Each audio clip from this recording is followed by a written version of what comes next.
Turkey's next phase in Syria. President Erdogan says the military will press on after Operation Euphrates Shield.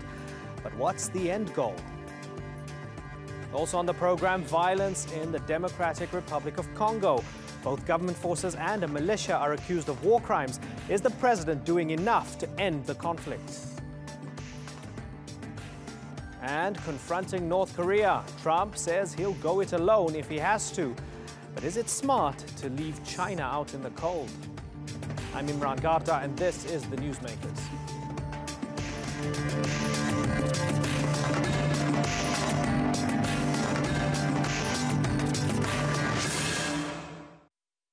After years of war on its doorstep, Turkey rolled its tanks across its southern border into Syria last August. Some had criticized Turkey for hesitating in intervening.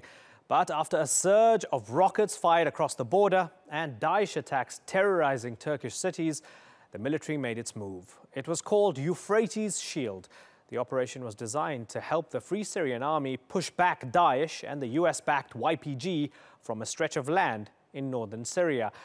It's been a week since Turkey announced the successful end of that operation, with several towns freed from Daesh control and some refugees returning to their homes. The regime says if Turkey doesn't withdraw, then it'll retaliate. But President Erdogan says Turkish troops will press on in a new, more extensive operation. Will that risk further confrontation with US-backed forces? Today's newsmaker is the Turkish military in Syria, as we ask what will be their next move. Suriye'de Elbab'ın da teröristlerden temizlenmesiyle the first phase of Operation Euphrates Shield ended after Syria's Al-Bab was cleared of terrorists. Bundan sonra da olacaktır. Now we are preparing for new operations against terrorist groups in other regions. Turkey making it clear its military role in Syria isn't over. Last week it declared that Operation Euphrates Shield had finished. It was launched to protect Turkey's borders and fight Daesh and the YPG.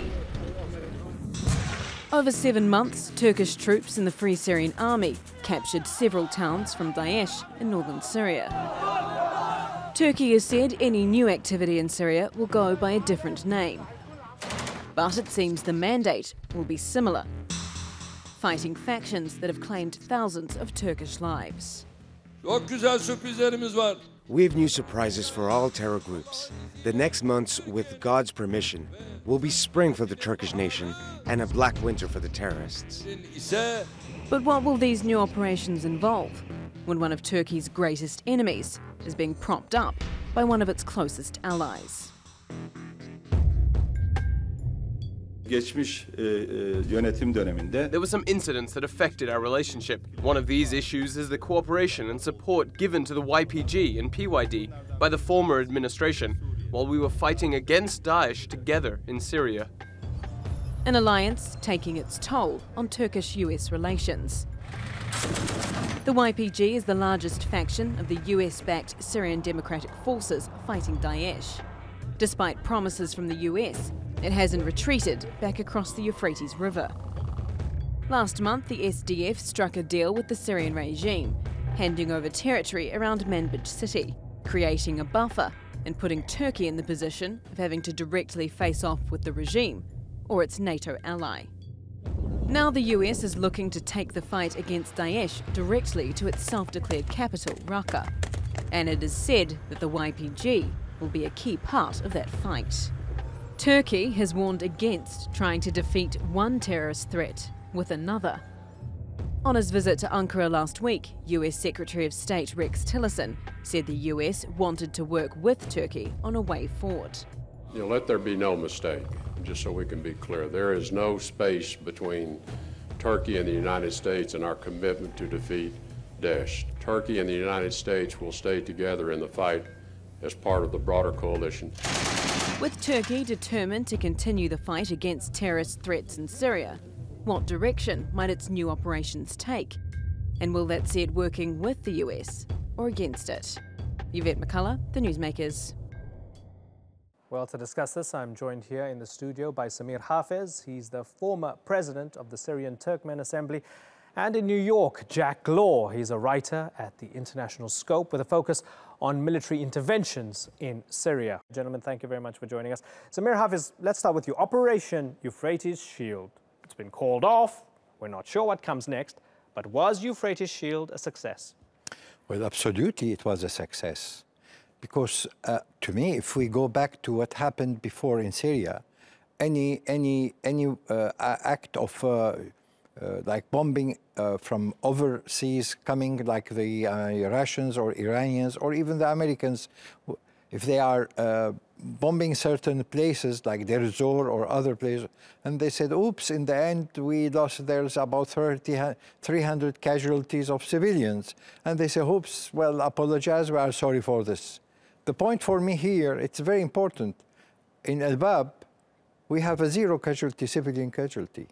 This means to me it is a success, which is now taught in the military schools about what happened this way. Okay, so you're using the barometer of no civilian casualties. No civilians, zero civilians. Jack Law, was it a success? I'm not as optimistic about Operation Euphrates Shield as your other guest. I think it put into question Turkey's capacity for conducting military adventures abroad. The Turkish armed forces may be the second largest NATO military power, but they looked increasingly like a paper tiger as they launched operations and made their way towards Al-Bab. It took 3 months to take the city, and by the time they reached the city and ISIS defenses were, routed, the Syrian Arab army was already to the south of the city, and in the east and the west, the Kurdish cantons were already in place with Russian and U.S. soldiers. So I would say that Turkey's primary objectives in launching Operation Euphrates Shield were foiled. Okay, so Jack, would you be... by realities on the ground. Yeah, would you be willing to give credit where it's due in the sense that, okay, the Turkish army took Dabik, Jarablus, Al-Bab, didn't kill civilians along the way, and cleared Daesh in those areas, sent many refugees back home. At least in that sense, maybe they didn't meet any grand goals up to the Euphrates, but would you be willing to give credit where it's due that those areas were cleared of Daesh through a lot of the efforts of the Turkish army and the soldiers that they backed? Well, I would say that President Erdogan went into Syria with much grander designs than simply a safe zone between Afrin and Manbij. So yes, I would agree that less casualties, less civilian casualties is always a good thing, and the re-entry of Syrian citizens into their country so that they can make, decide upon the future of their nation, that's a good thing. But I would say that the statements made by whether it was President Erdogan or the foreign minister about plans to take Manbij, plans to create a much larger safe zone, those were for naught. Those did not come to reality. So Samir, doesn't Jack have a point? Because realities on the ground simply didn't allow it. Okay, so Samir, doesn't he have a point in the sense that the Turkish army didn't take over Manbij? They didn't clear the SDF, YPG who were west of the Euphrates. So in that sense, was it a failure? Of course not, because it was not the whole Turkish army who was fighting in that area. It was the Syrian Free Army, and there was a very significant small amount of the Turkish army. We can't say that the whole Turkish army was involved in this operation. So it is a very partial involvement that we stopped at that stage. Well, this is a very big success, because I am having frequent calls and letters and messages coming to me thanking Turkey because of people are going back home. So we should not take it only on one side, which is the side of military. We have the side of social life, which the people are coming and they are telling me, look, we have electricity, we have water, we have bread to eat, we have food to eat, and we have security. So if you take it from all parts, it is a really success.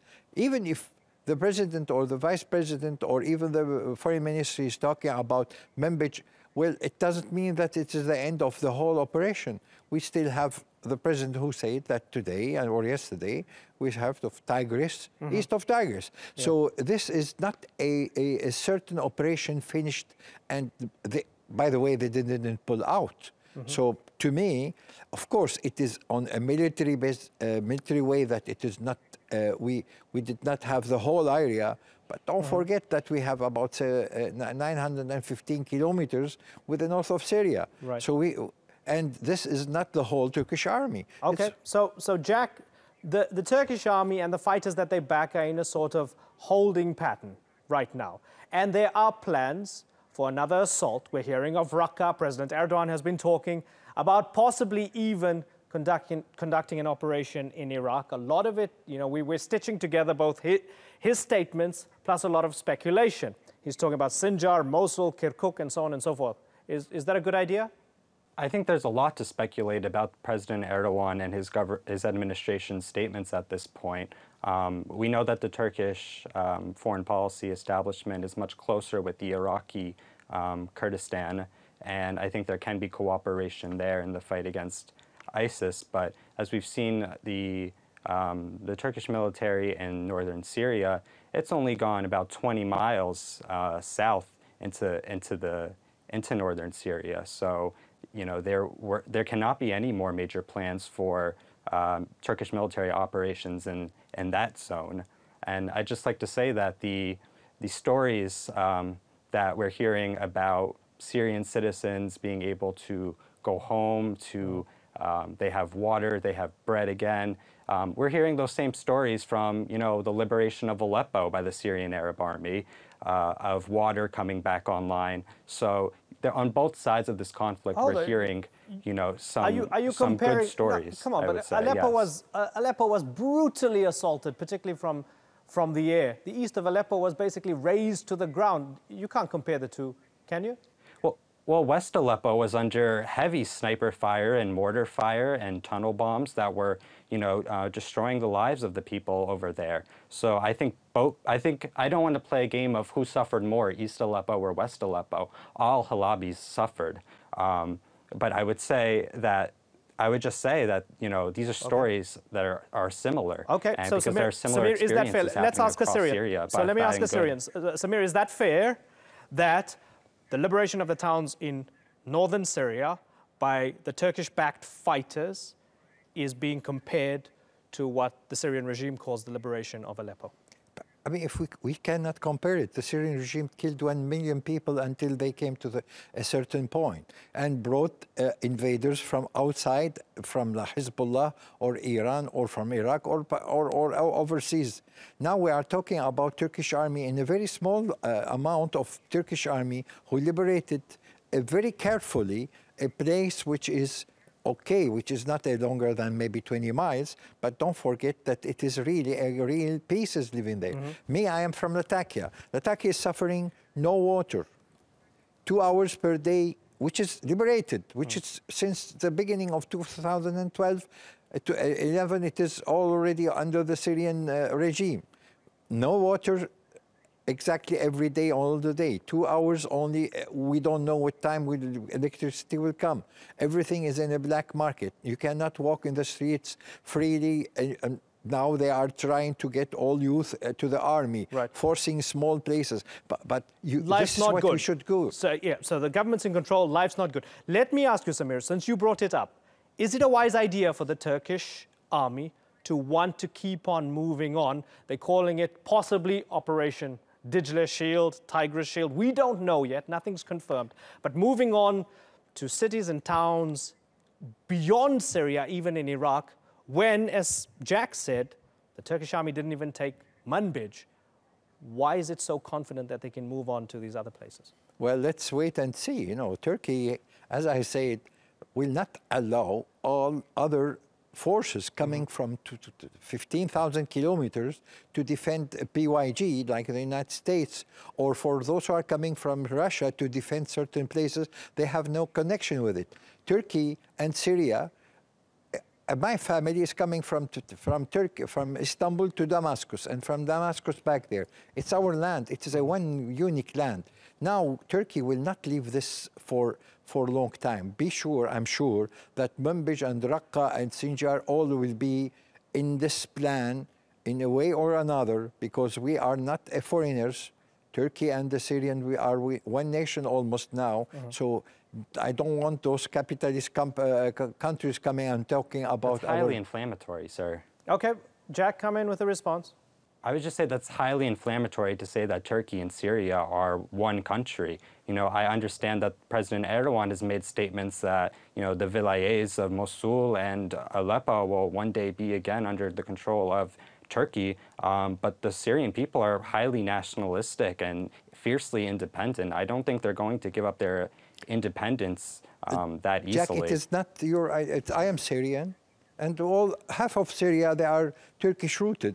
You know, you cannot compare this to that. Don't forget that it is still not so long time that it was 400 or 500 years living together. So there was no Syria and no Lebanon. It was only one place. So Turkey should, in the end, for sure, protect its southern parts without invading, without even trying to participate Turkey, Syria, or putting in its two parts as it is now planned.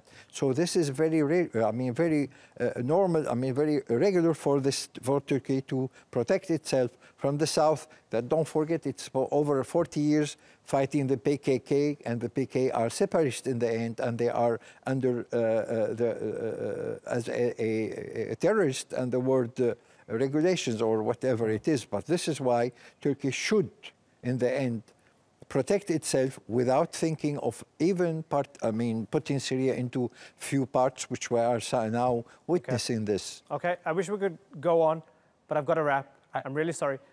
It's been a pleasure facilitating this discussion among you two gentlemen. Thank you. Thanks so much for joining us. Humanitarian work has never been easy, but it seems it's becoming increasingly dangerous. One of the most life-threatening places for aid workers that is often underreported is the Democratic Republic of Congo. The UN has flown the bodies back of 2 of its investigators who were killed in the line of duty. They were examining human rights abuses in a country racked by political uncertainty and violence. Now, long-term President Joseph Kabila is trying to steady the situation by announcing a new vice president. But will it work? Sandra Gatman reports.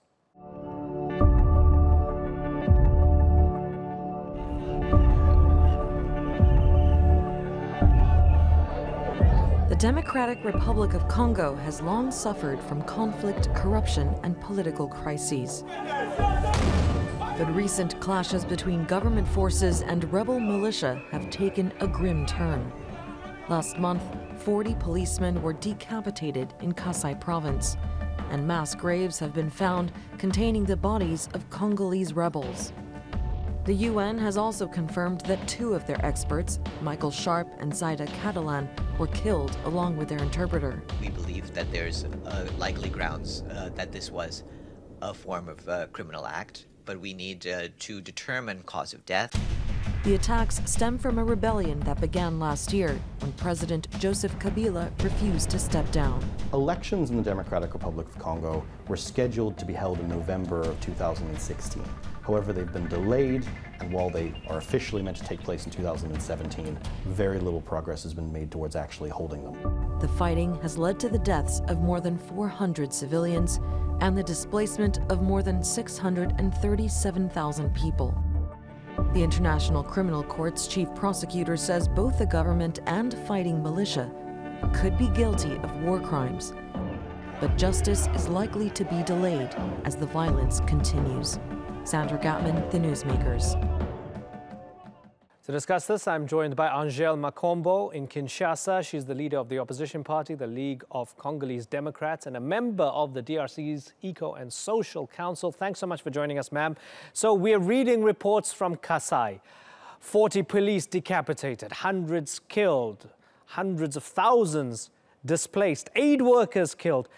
What's going on? Is the government in control of the situation there, or is it completely out of control there? It started like like a local dispute, you know. Somebody called Sapu wanted to have his